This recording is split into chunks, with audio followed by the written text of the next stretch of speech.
तो आइए दोस्तों सबसे पहले इसे देखते हैं। अच्छा, जमुना और यमुना में क्या अंतर है?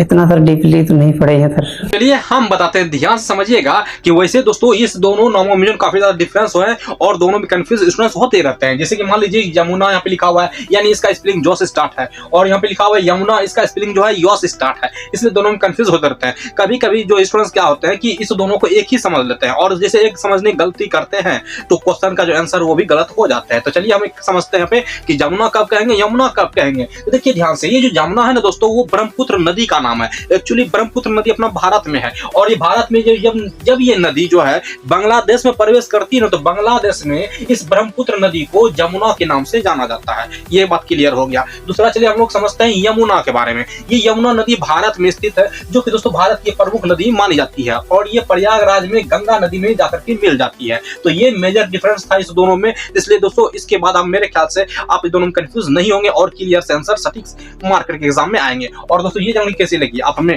कमेंट में जरूर बताएं।